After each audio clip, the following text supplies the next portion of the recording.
What's up, everybody? What's good? What's good? Your boy David Bellard, 1/4 of the Black Wealth Renaissance Podcast, the award-winning Black Wealth Renaissance Podcast. Man, I'm feeling amazing on this Monday, still off a high off of yesterday, man. Just won the podcast of the year 2020 in the Dallas area.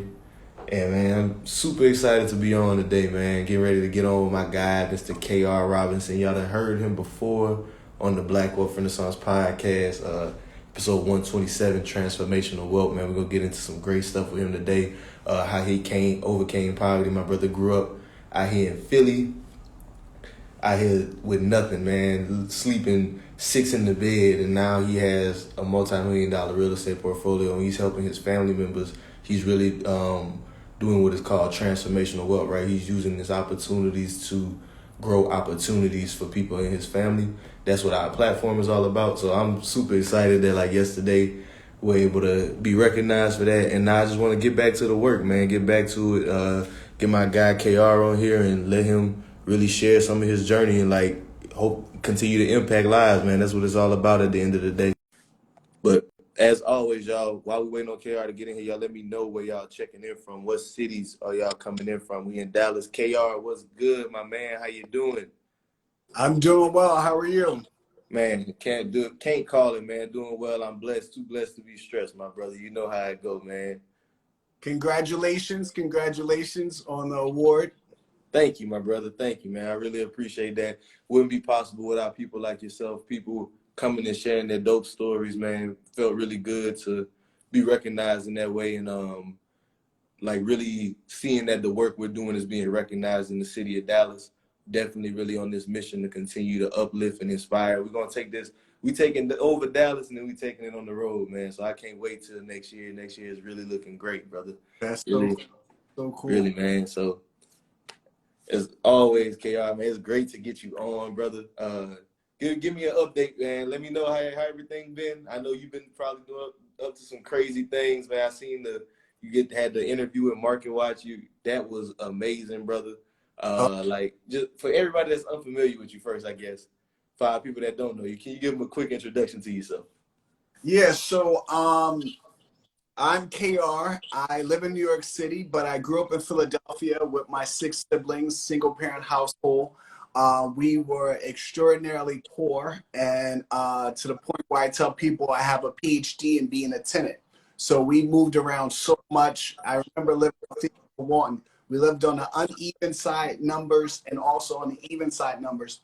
And my friends caught us moving our clothing and belongings in trash bags, black trash bags, the night before. They said, "Damn, son, y'all so broke. What y'all doing having a cookout? The snow outside," because we didn't have gas or electricity. So I went to public school in Philly and worked my behind off, got a scholarship, and then worked on Wall Street. And I bought my first rental in 2009. Then by 2018, I had 9 doors. 2019 had 35 doors. And by 2020, I had 105 doors. So I have a property management business, bought 70 units during the pandemic. It's been Wait. What, KR? You ain't about to just glaze, man. You bought 70 units during the pandemic. Yes. 70 units during the pandemic. Yep. So, well, what was fascinating is that it was really a tough time during the pandemic. So we had a lot of African Americans or what have you out there marching for rights and everything. And then you had some other African Americans who are out there trying to build their businesses, whether it's your platform, BWR, or it's me sitting at the table analyzing deals, saying, how can I take advantage of this entire opportunity with the market where you have some people are afraid.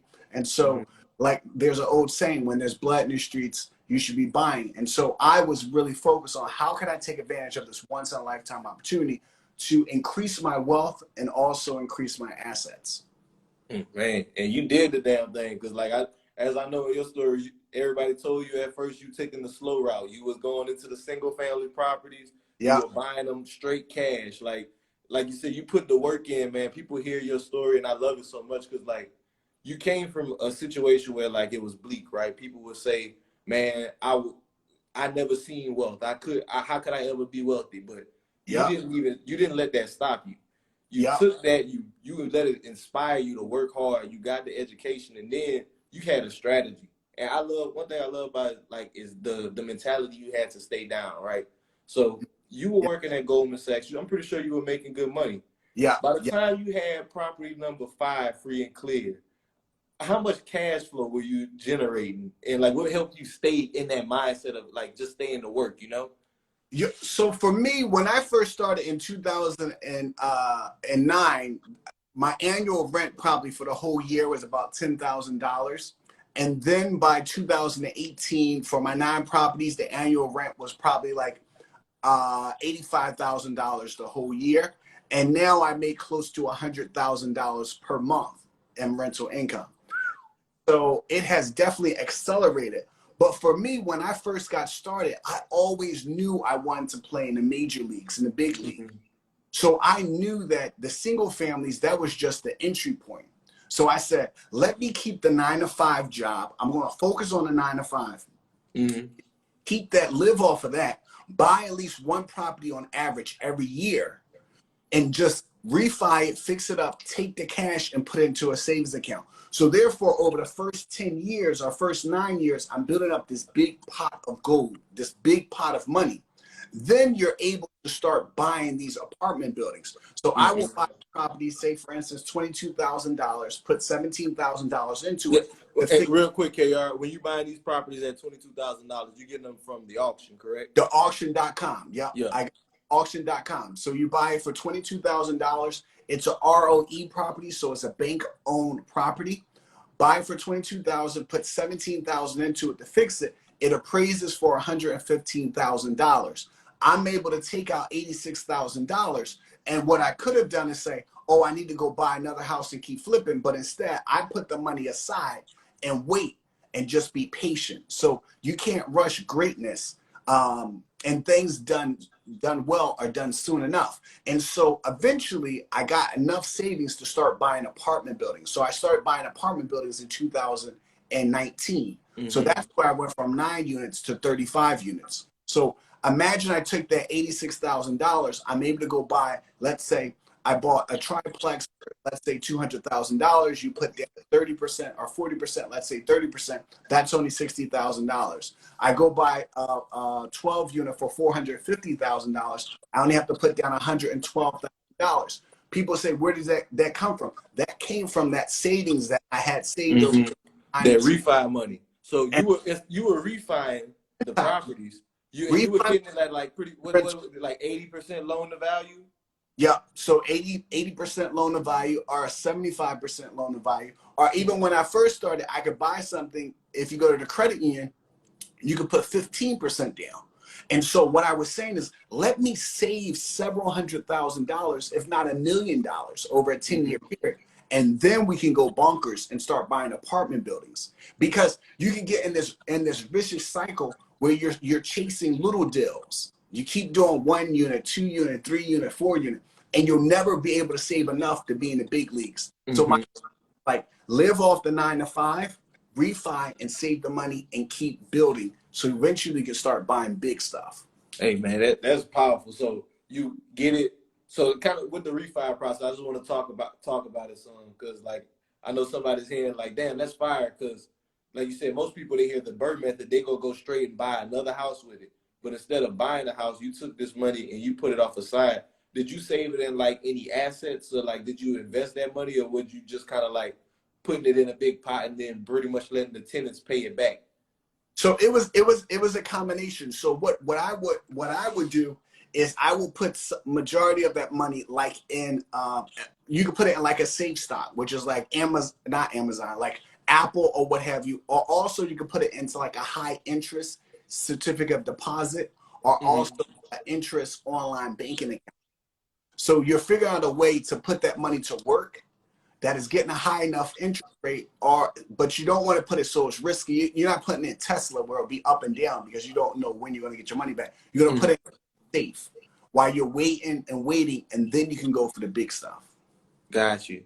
Like even if it's just something like muni bonds or something like that, just putting the money off and letting it grow. That's amazing, man. So you let it build up this big pot and then grow it. So I want to talk more about the patient side of it, right? Because like you just said, most people, they will want the big pot of gold, or they want to keep going for these little deals. What made you keep that mentality of like holding on to those big deals?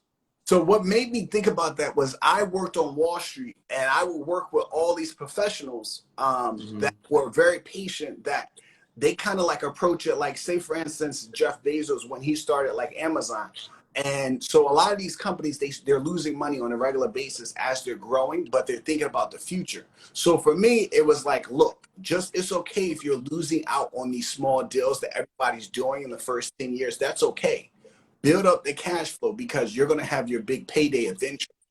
So I looked at it like, I'm just stacking the cash because I'm about to make this big move. So for me, it was like, if you do what's necessary, then do what's possible, you'll find yourself doing the impossible. So what was necessary is that I had to keep the 9-to-5 job, pay the bills, stay out of trouble, learn the whole business, and then buy one property on average every year for the first 9 years. And then when I wake up, I find myself doing the impossible. So the first year, you probably make let's say $4,000 in cash flow. Everything's, and I still got the job. That's after the expenses and everything. Yeah, that's not a lot. But let's say in 10 years, you do the same thing. You buy one house a year, you get $4,000 in cash flow. So now in year 10, I'm making $40,000 a year in cash flow, and I still have my job.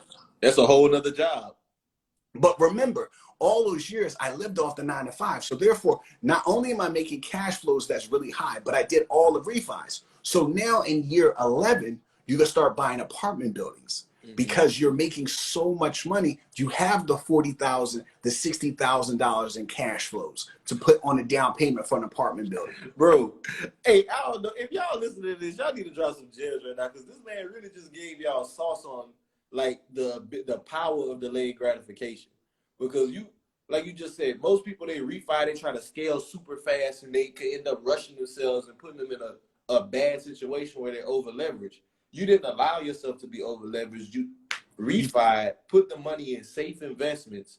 And then I see a question somebody had in here. Coach Fair asked, wouldn't you have to pay taxes on the money, like once you cashed out of the on the anything, right? You don't have to pay any taxes, because you're taking a loan, a new loan, to pay off the old loan. So you don't have to pay any taxes on a cash out refi. That's one of the benefits of it. That's why I love cash out refis. Yeah. People love the Bird method. Only thing is that I just don't do the Bird method on steroids. My thing is that I prefer to do things patiently, because if things are done well, they're done soon enough. And so in my mindset, I looked at it this way. You basically got to get 3 types of C's: intellectual capital, financial capital, and social capital. So in the beginning, I had to start to learn about the business, get that intellectual part going. The second thing is understand the financial capital, whether you're learning you use your own money, you learn how to use other people's money, but you start to master that. And then you have the social capital, which is relationships to affect change. So during the first 10 years, I'm working on the 3 C's and the 3 R's. The other one is the track record. So imagine if you buy 10 houses in 1 year and you just got started. It's just like you're a security guard and you have to look at 100 different monitors. It's very hard to focus to make sure no one you're not missing things, people not stealing stuff. But just have one computer screen to focus on security guard. You'll catch the thief all the time because you're focused. So the thing was that I wanted to become focused and have that track record of being successful. It's really hard to be successful doing a million different things, or being what I call a real estate thought. You're trying to have with every industry in real estate. I'm doing Airbnb. I'm flipping houses. I'm a wholesaler. I'm a real estate agent. I'm a GC. I'm not a real estate thought. So I focus on just learning. You run your lane really well to get the track record, to convince the banks that I know what I'm doing, build the relationships with contractors and banks and lenders and all those different things. And then you're going to have the reputation which precedes you. So you're able to leverage the 3 C's and the 3 R's. And that's how I was able to buy apartment buildings. But I realized that the people that know how to build empires, like the founders of Disney and all these different places, they take their time. Just like Tyler Perry. You start off with making like small plays. Then you decide to make some movies. Then you go bigger and you do TV. So I said, let me take my time and become really, really good at this one thing. The riches are in the niches. I didn't try to be with everybody. I ain't trying to be everything. I didn't want to be the real estate crackhead. When I was growing up, we used to go to barbershop. Real crackhead come, yo. I got these hot dogs. Y'all trying to buy some hot dogs? I got this duplex. I got this single family. I got these single family. Y'all got whatever you need, baby. I got TVs. I can do your next project for you. So no, I'm trying to be focused. Yeah, for sure. And I just to address one of the things I know, kind of she was actually referencing the stock situation, kind of how I referred to with the money that you had gotten from the refi.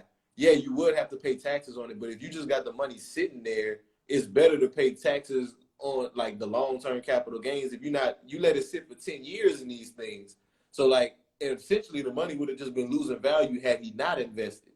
Well, so, what's fascinating about the stocks that a lot of people don't understand is that there are a number of ways you can get around so that you don't have to pay taxes. So let's talk about it. Yep. So say for instance, you were maxing out the Roth IRA. Mm-hmm. The Roth IRA lets you put $6,000 of after-tax money into an account. Yeah. That account has been open for over 5 years. You can withdraw that money free of tax. All the money you contribute. So imagine you had that for at least 5 years. Then you max it out every year. You max it out every year. So 5 times, let's say 6, that's 30 G's right there. But when you do the refi, you're definitely going to have to pay some taxes, maybe even the interest on the high interest on the money. But there are various ways that you can be very creative about your investments.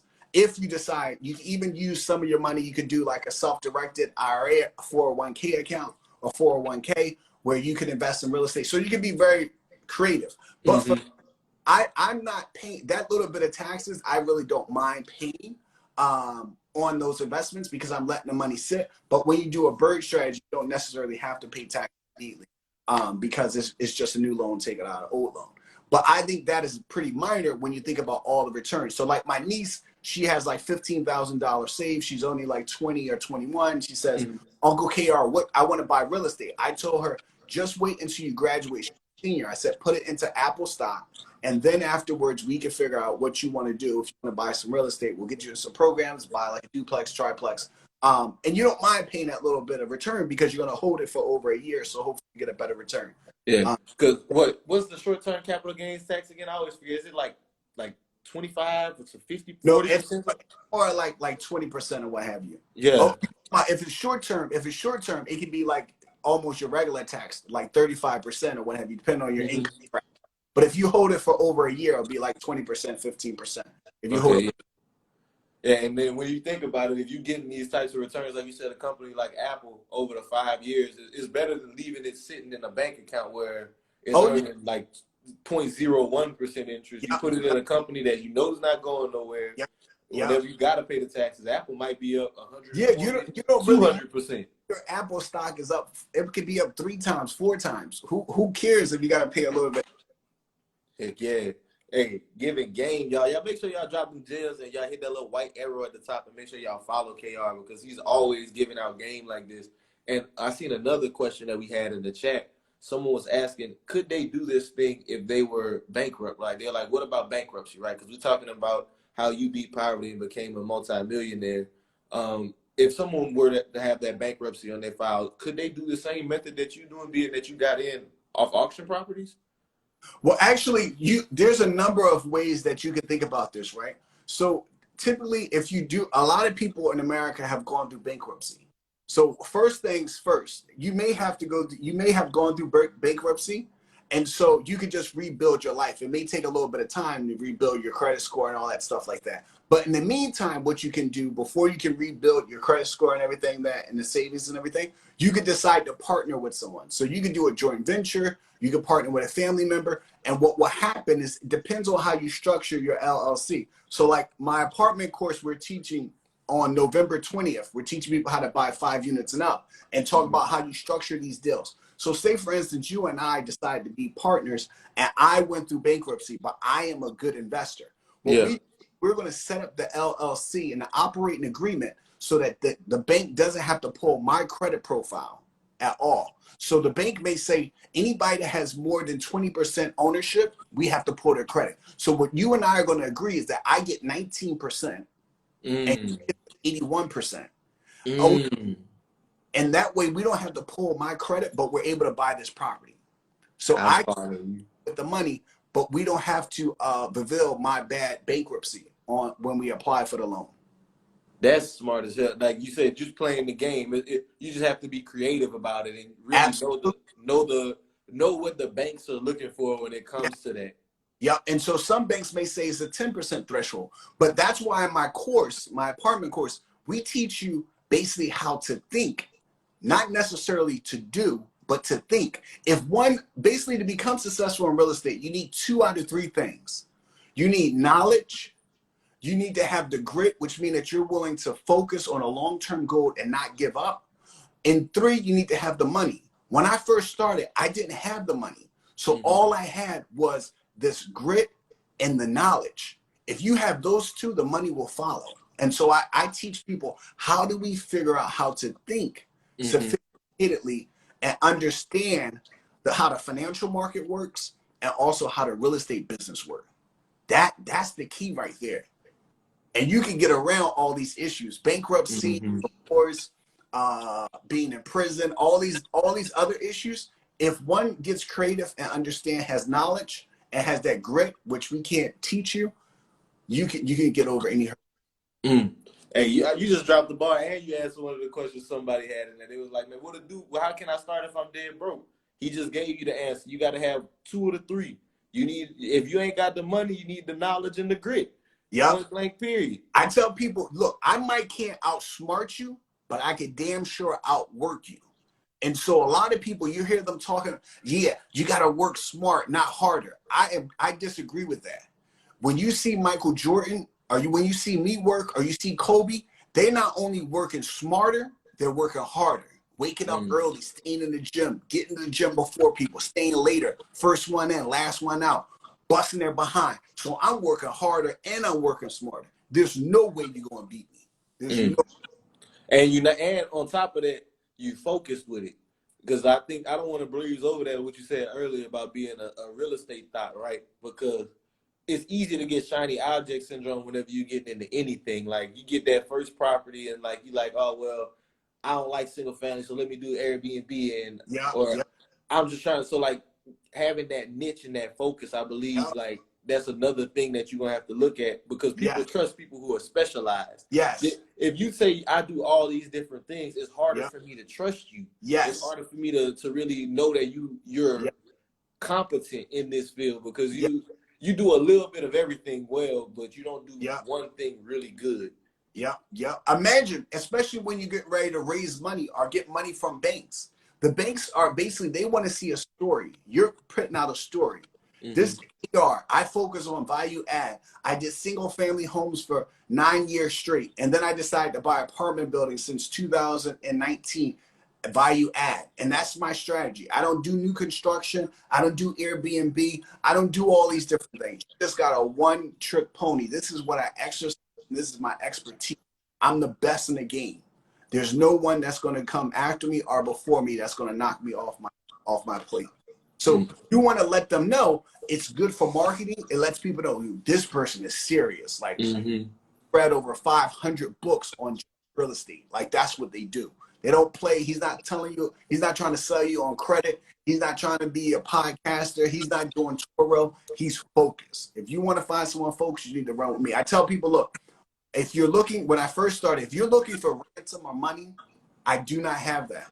But what I do have is a unique set of skills that I have acquired over many, many years that make me a very dangerous man in real estate. I love it. It's riches in the niches, man. Riches in the niches. So KR, I mean, like, yo, if y'all tuning into this live, y'all tapped in real quick. I need y'all to send this to 5 friends, right? Because KR has been dropping game all night, and I know you just mentioned that you have a class that you teach as well. I want you to share that with people as well, because they need to know about this, man. Because whenever you first told me about your real estate class, right, not only are you an expert in your craft, you have over 15 years of experience. Well, no, what is it now? 12 years of experience now in the field. You went through the pandemic where you bought over 70 units in this pandemic. You have the experience, and you're pouring back into others.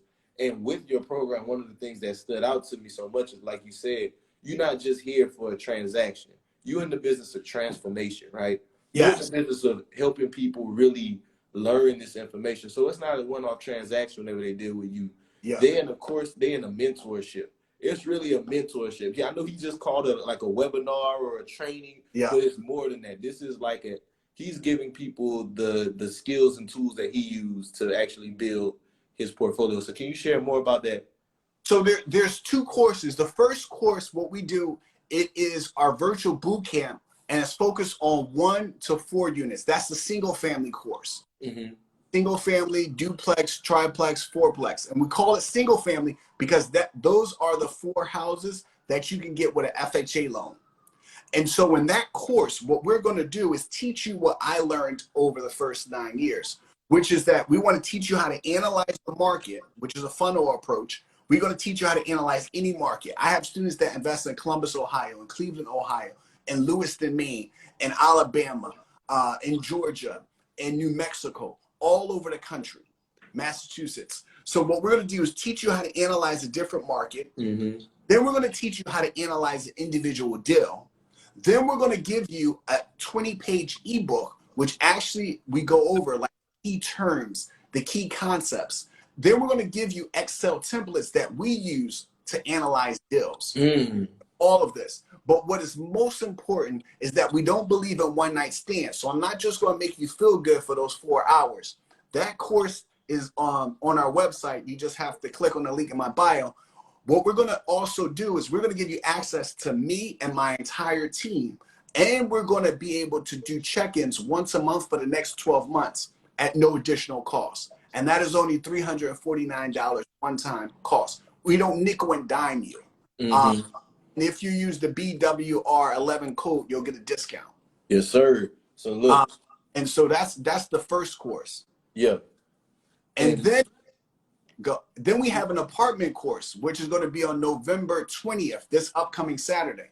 That course, what we're going to do is that's focused on 5 units and up. We're going to teach you, we're going to do the same market analysis, and we're going to teach you how to analyze apartment buildings around the country using my case studies, real deals that I have done, where you're going to learn about syndication. How do you raise money from debt investors, equity investors? How do you analyze these deals? How do you add value to these deals? How do you figure out how your operating agreement should be structured for partnerships, joint ventures? What questions should you ask the lender? What questions should you ask business partners? So we're going to go into a deep dive, and that course is going to be about 7 hours. I think it's from 10:30 a.m. Eastern Standard Time until 5:30 Eastern Standard Time this upcoming Saturday. Both courses are virtual. So in that course, what we're going to do also is we're going to check in with you for the next 12 months. That course is $999. And those are the 2 courses, because what I do is I don't want to be a jack of all trades, so I'm not trying to teach you everything. Both courses, you're going to get an ebook, which will give you definitions, concepts. You'll get an Excel template. This is like real serious stuff. It's not theoretical. It's like, what do I do if I want to No theory. Ain't no theory. I got to pin that right there for y'all. Pin that right there. So we got 2 workshops coming up. One on the 20th of this month. So that's next week. Or is that this weekend? This Saturday. This Saturday, the apartment masterclass workshop. Yep. And then on January 29th. Yeah. January 29th is going to be the single family class. And shout out real quick to everybody that purchased the badge. Shout out to you, Tolu. Appreciate you purchasing 2 badges. Your boy Truth, long time no see. My brother been a minute since we got on the live. Your boy Truth always holding it down for the BWR crew. But yes, man, KR is dropping gems in here. That code BWR11, as he mentioned, you can use that to get a special discount on both of those courses. If you really want to get into the game, I see somebody said they got like an 800 credit score. They're trying to learn how they can get into the real estate game. This is a perfect opportunity for you. KR has the knowledge. There's no theory behind this. And one of the things, like I said, it's not just a one-off transaction. It's going to be one of those things that really goes in. But now I do want to kind of hop into a little bit more sauce from you so that people can see some. I want to know, like, what's the main difference when it comes in analyzing single-family properties versus like apartment complex? Like, how is it different analyzing these types of deals? That is a great question. So we're going to talk about single family. I hope y'all listening sharing this live. Make sure that y'all sharing it. Don't be selfish with this sauce. Yeah, share this game. Make sure you share it with some friends because you know some of your homies want to get into real estate. So look, this is how it's going to be. When you are focused on single families and you go to the lender, what they're focused on is three things. One is your income, how long you've been working at the job, and how much you make. Income is number one. Number two is about your credit profile, your credit score, and also your credit profile overall. That's number two. Income, credit profile. Number three is your debt to income ratio. Those are the three things that the bank is concerned about. And the debt to income ratio is basically your monthly expenses divided by your income. And you want that number ideally to be below 40%, ideally 40 to 45% below. So basically if your rent, let's say your rent and your car note and everything comes out to be, let's say $2,000. Income is $3,000 a month. No, your income is, let's say, $5,000. So that's going to be 40%. 2,000, 5,000 is 40%. That is good. So the bank is really focused on, again, your income, your debt to income ratio, and your credit profile and score. That is, and when you buy single family homes, what they're also focused on is the comp. So when you buy a property and you're trying to see how much it's going to be valued, it's based on what the properties in the neighborhood are selling. That's what it's based on. And you can put it in your personal name. So that is that. And when single families, what is fascinating is that you also can put, you can get an FHA loan. You can actually put, if you're a doctor or a lawyer, you can put 0% down. So there are all these programs. We talk about the apartment buildings. Apartment buildings are completely different. 5 units and up. Apartment buildings, 5 units and up. You cannot get an FHA loan. You cannot do a lot of the things you can do on your personal, on a personal side. The other thing is that the lender is focused on the quality of the deal. And that is how good is the deal. And the way they're going to determine that is they're going to look at the debt coverage ratio. And what they're talking about, the debt service coverage ratio, what they're saying is how much net income is this building making relative to the debt that is due, which is the mortgage payment, which is the principal and the interest.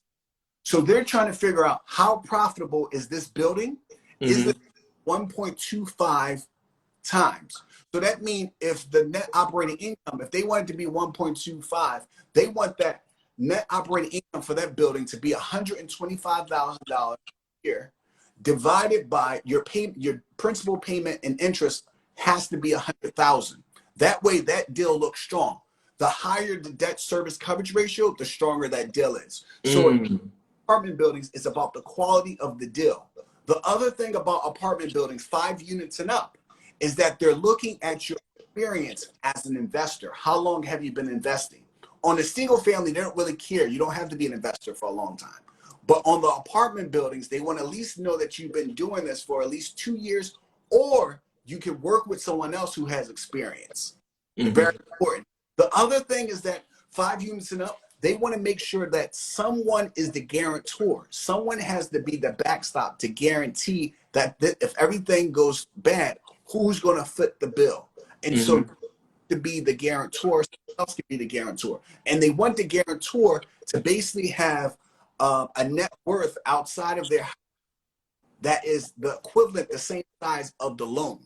So if you're getting $1 million loan and you're putting that 20% down and you're getting the $800,000 loan, the guarantor needs to have a net worth of $800,000. I hope y'all writing this down, bro. Yeah. KR, you dropping sauce right now, man. I hope y'all are writing this down.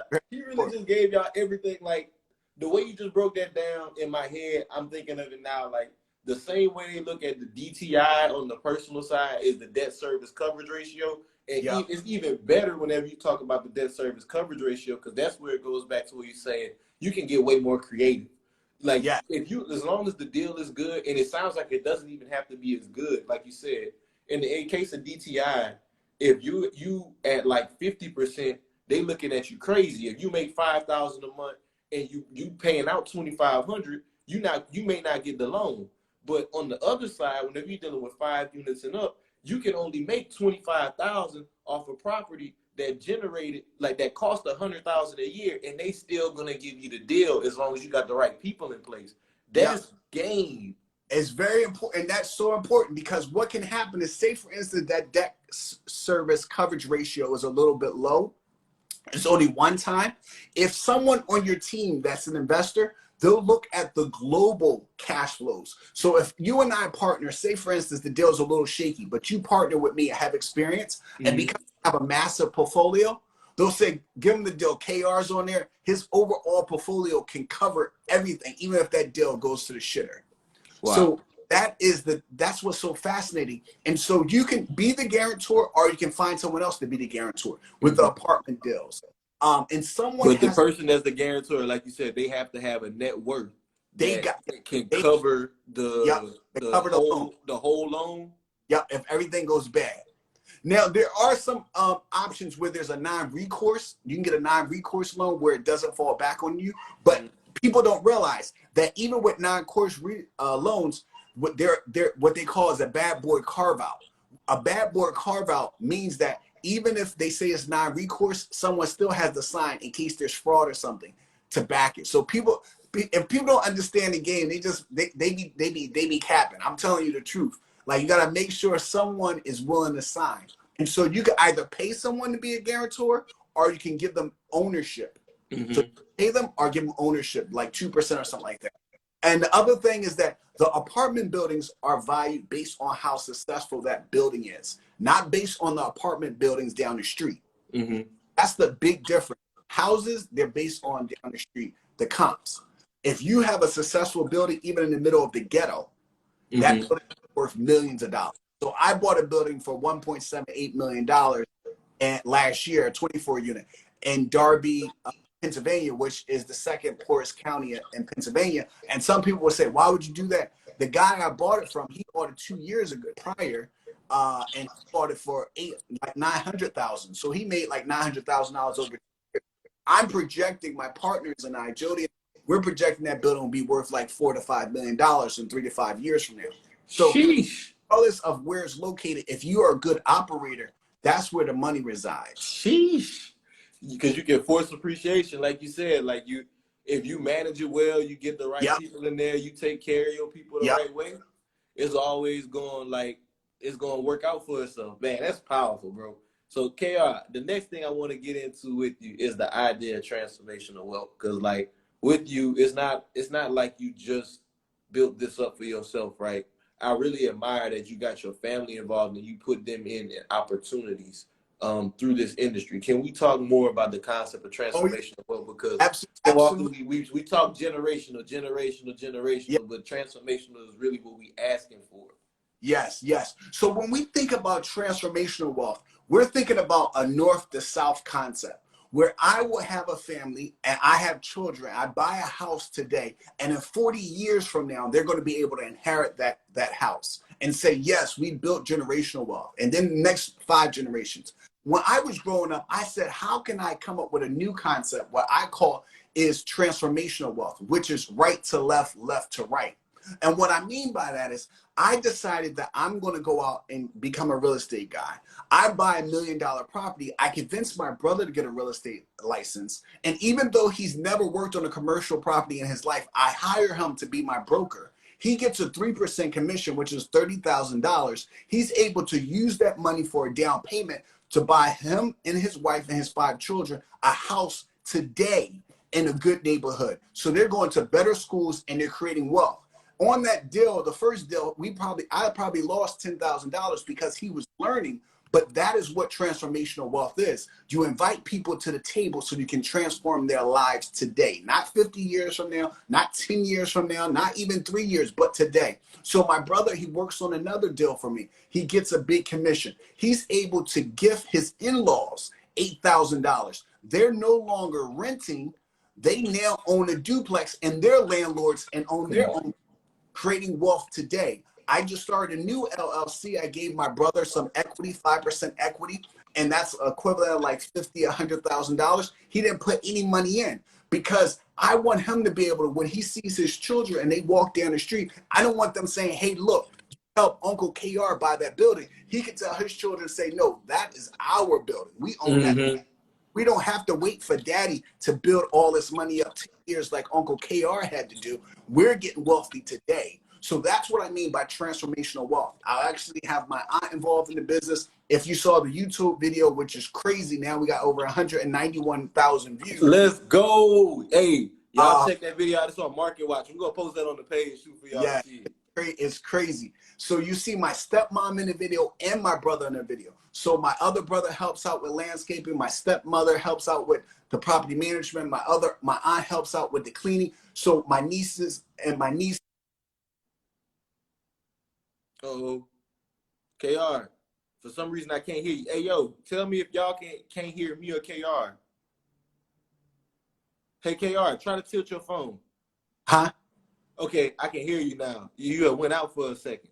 Oh, got you. So what I'm saying is that you have so many people involved in the process that you're transforming lives. And that is how you do it today. My business partner, Jody, 2 years ago, 2018, before he worked with me, he had 0 rentals. Now he has 60 doors. Before he wasn't a millionaire. Now he is a millionaire. So what I try to do is find my friends and family members, put them together. I'm starting a new LLC with one of my other friends so that he can be on the path of creating powerful transformational wealth. And that's what I mean by the concept is that we're willing to give complete strangers multiple chances, but we're not willing to give a family member multiple chances when they mess up. So what I tell people is, look, let's step back and take a chance on our own family. And if they F up, that's okay.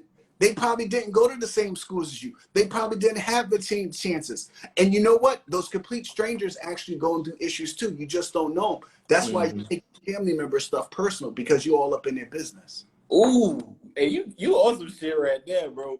Cause like that's some real talk. We don't give our family members enough grace, and it made me think about one of the things my homie Tim tells me all the time. It's like that's why it's so important to get around different people. Because with your family, sometimes like we put these unrealistic expectations on people. Like they always try to like look at you as the little cousin or the this or the that. Like you never think of them as a whole person. You just have your personal biases toward them as family. Like removing that layer and really getting to work with your family, that's changing the generation. Like that's really changing the trajectory of things. So like for somebody who hears this and they're like, man, it's hard to work with family, KR. I don't know how I'm gonna get my family on board. Like, what advice can you give them to help them get these people to start getting these gears turning? Because as we know, it's not always like people not always in the mindset first, right? It's so important. Even we don't even want to work with friends either. A lot of us want to work with complete strangers. So this is applicable to friends and family members. What you have to do, most of us want to pull people where we are. What we need to do is humble ourselves and turn around and meet people where they are. What we're trying to do is make people be us. Like one of my aunts, she just loves cleaning. She's a very basic person. She doesn't want all stuff. She doesn't want to own all this fancy real estate. I just want to have a little extra and do this. This is what I love to do. So what I do is I meet them where they are. And so if we start to consider every time you run into someone, think about them as like an elderly person that's 100 years old, or think about them as a person that's only 2 years old. Because what that's going to teach you is to have compassion and understanding. And so if you have compassion and understanding, you'll meet people where they are. So like what my brother, when he first started, he said, I didn't go to college, I didn't do this. My brother actually fired himself, and then I had to hire him 2 times. Hired him first time, he fired himself. He was upset. He's like, but you didn't even beg me to come back. I said, boy, if you want to come back, I'll help you. You can come back. So what happens is that we have to meet people where they are. Some people are very emotional. Some family members, all they want to do, they like landscaping. Some family members, they like doing math. Some family members, they're more sensitive. So you got to meet family members where they are. I'm not saying you got to have everybody involved, but you got to be willing to meet people where they are. And I say take the perspective that you're talking to someone that's 100 years old or talking to someone that is 2 years old, because that'll make you slow down and be understanding that these people are growing, are at the end of their lives. You should appreciate what they bring to the table. Hey, you are spitting some gems right now, my brother. So it's really just, it's not almost a thing where it's like you said, you're not supposed to be trying to pull them up. You got to go meet them where they are, because too often we always kind of like look at that. Once we get to this certain level, we too good to go back, or we too Yeah, good yeah, to help them. yeah. But if we really want to transform lives, that's really the way it has to go. You have to be of service in that aspect, man. Hey, that's a word on this Monday, bro. Hey, y'all drop that in the chat. Y'all gotta go meet people where they at. If y'all trying to pull some people up with them, you just inspire me with that. Cause like my big thing lately, bro, I've been trying to get my family to invest in crypto, right? So like, obviously, you know, the learning curve on this type of thing is here. A lot of people, they don't hear it, they don't understand it. Why would they do it, right? So I gotta find a way to meet them where they are, with it, get them more comfortable into this. Because one of the things I look at with it is, yeah, while everything is crazy right now, the whole world's a bubble, the crypto market in general is still in the early stage. You're in But the early adoption phases of it. know how you meet them where they are? This How's is that? somebody where they are. And I did this to my brother. My brother was like, I'm not investing in stocks right now. I said, you know what? The work you do for me, let's say, for instance, I 1099 and give him some work. I say $6,000 this year, I'm withholding it. I'm not giving it back to you. So what we're going to do is we're going to open up a Roth IRA account for you, and that $6,000 is going to go into the stock market. He said, all right, I guess I can do that. Because I ain't really know what to do. You keep talking about this stuff, I don't know how to do. And I said, we're going to sit down, and that's going to be the start.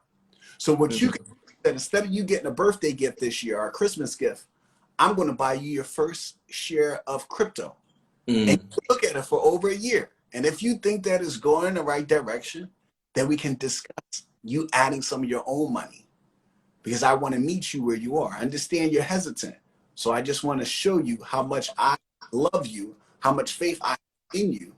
I'm going to be the one to break the ice. And then you can decide to add up. You can level up. Or you can just give you. I like that. Okay. You done gave me the game plan for the holidays. I'm gonna get them to download the app and just show them, because like you said, it's one of those things. It's like getting people to actually take that action. Sometimes they'll have that hesitance and it's not out of the fact that they don't want to do it. Like you said, it's intimidating, and it's one of those things. Sometimes whenever things are intimidating, we kind of dismiss them instead of trying to attack it head on. Yep. Meeting them where they are. You find ways to help them relate.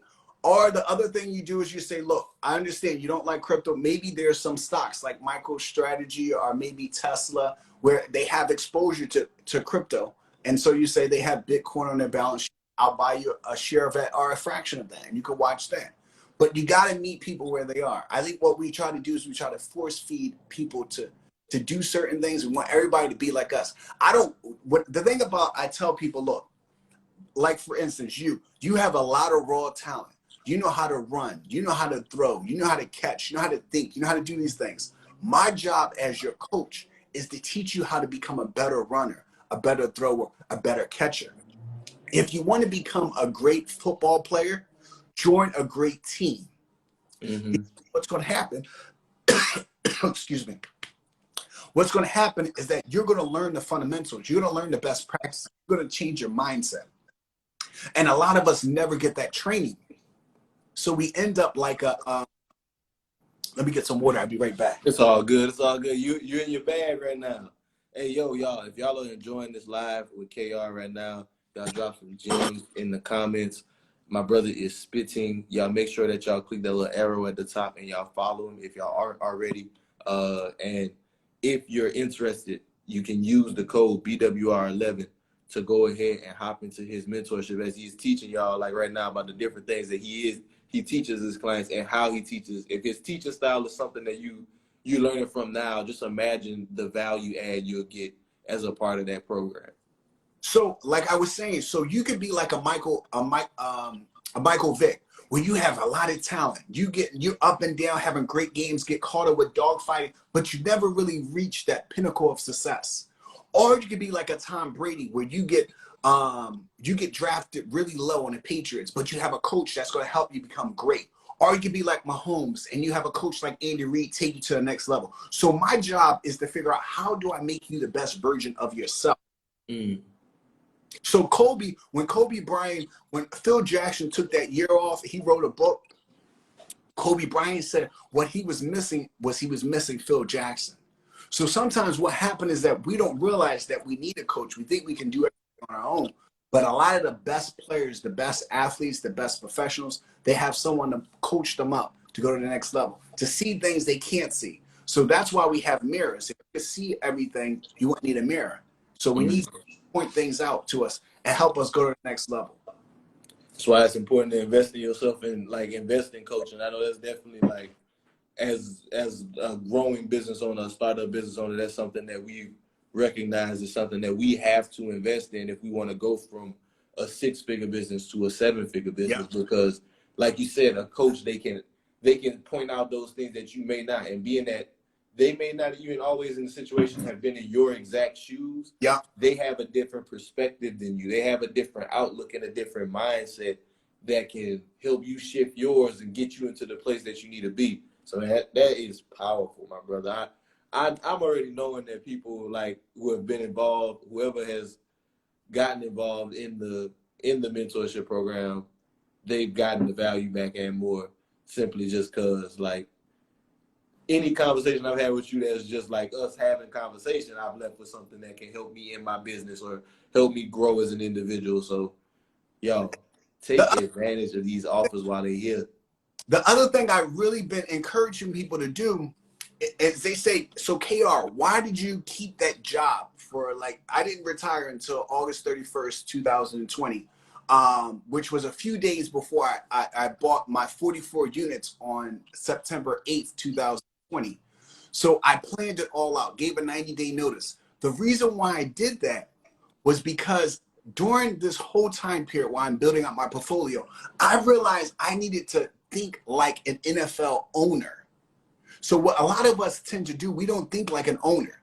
So the number one thing you should do, and I teach my students, is that first you want to think about, come up with the franchise, the vision for the franchise. Number two, you want to hire the general manager and the coach who's doing the day-to-day. And number three, you want to watch stuff unfold from afar. So you want to get off the football field and into the owner's suite.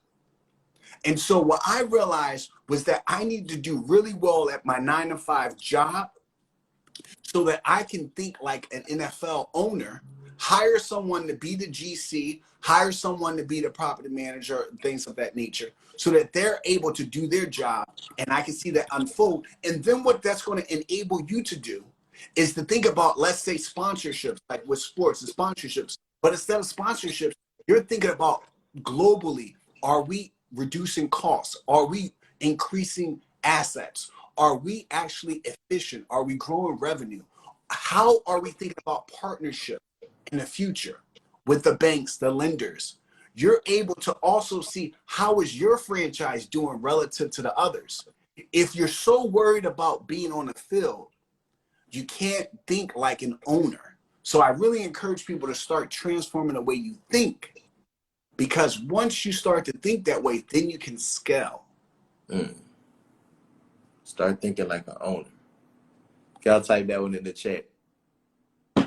Start thinking like an owner. Who gonna start thinking like an owner tonight? Let's go. Let's go. Let's That's go. what I wanted. That's the question I got for the people. Shout out to Square Biz for purchasing the badge. Shout out to my mama. It's me, Angie B. Thank you, Mom, for purchasing a badge and showing up as always. Rare Rose, thank you as well. Y'all. Look, Linnell 6230 says she just signed up for the boot camp. Let's go. Let's go. Look, the thing she just signed up for the boot camp. A lot of people say, so KR, where do you want to be in 5 years? For me, I'm already going to be rich. So that's a given. What I want to do is for my friends and family members and people I coach, I want them to be millionaires and multimillionaires. Because it's one thing if y'all can eat at the same zip code as me, I want you to be able to live in the same zip code as me. So a lot of people, that's going to go over their head. I don't only want you to be able to eat in the same zip code, but I want you to be able to live in the same zip code. So therefore, we got to start changing the way we think. We have to start getting the skills, that knowledge, and we have to apply ourselves and have that grit And we got to come up with a formula. So I tell people, look, I'm pretty much trying to teach you guys how to run the triangle offense in real estate, like Phil Jackson was doing. We're going to do this thing in Chicago. We're going to do this thing in the Lakers. We're doing this thing. It's going to be successful wherever we go. Wherever we go. So a lot of people only invest in their local neighborhood because they don't have the confidence. They don't have the framework.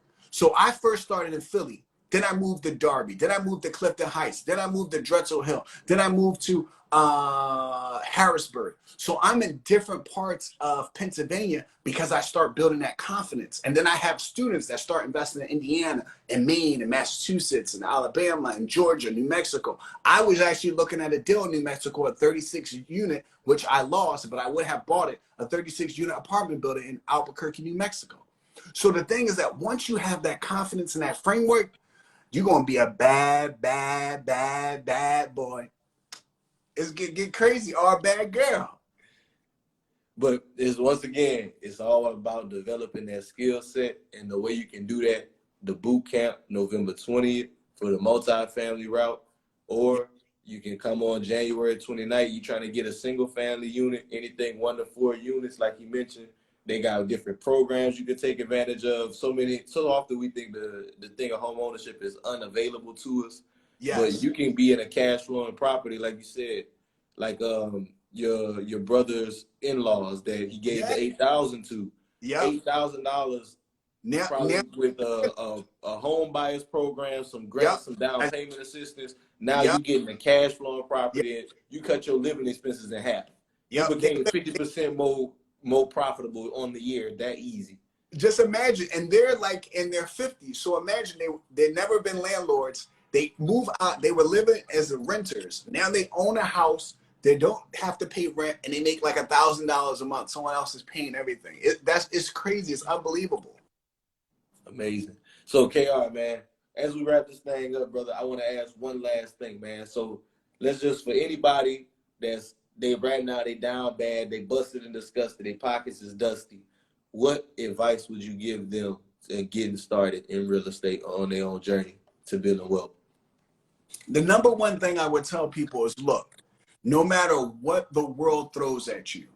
When I went off to college, my brother went 1 year younger than me, went off to prison for attempted murder. He spent 12 years there. No matter what the world throw at you, keep swinging. When I was a junior in college, I got my job offer on Wall Street, and my sister was murdered by the father of her children.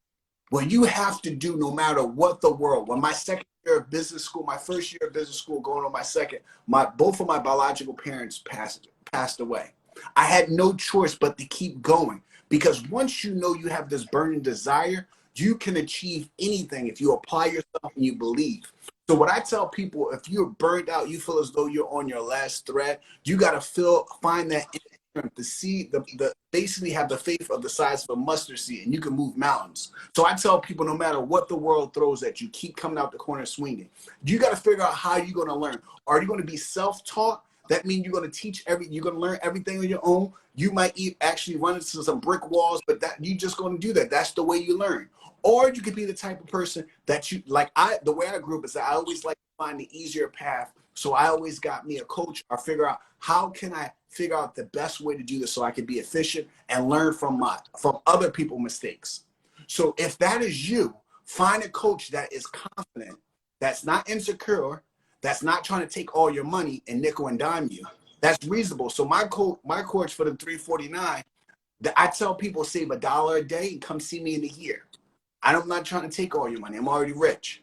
So what I want you to do is, but I do want you to invest in yourself, and I am going to charge you because I have a team, so I have to pay. And when you pay attention. Yes. And so what I tell people is, figure out who you want to coach you, figure out how you're going to come up with a game plan for the next 5 to 10 years, and execute. If you do what's necessary, then do what's possible, you'll find yourself doing the impossible. So that's the advice I would have for someone who's down and out and want to get started in real estate. You got to figure out how you're going to learn. Get a coach or learn on your own. That's it. That's a powerful word. Beautiful and powerful advice from the brother KR, man. KR, man, I want to say thank you for hopping on here. Everybody, once again, appreciate y'all tuning into the live. Y'all drop them gems. They about to kick us off in about 20 seconds. Y'all make sure y'all hit that arrow and follow KR and be a part of the mentorship. Like he just mentioned, you can invest in yourself Only $3.97. You save $1 a day for a year. You Dollar in that thing. Go take advantage of that offer. Use the code BWR11 and get a special discount on that. Thank y'all again for tuning in. Until next time.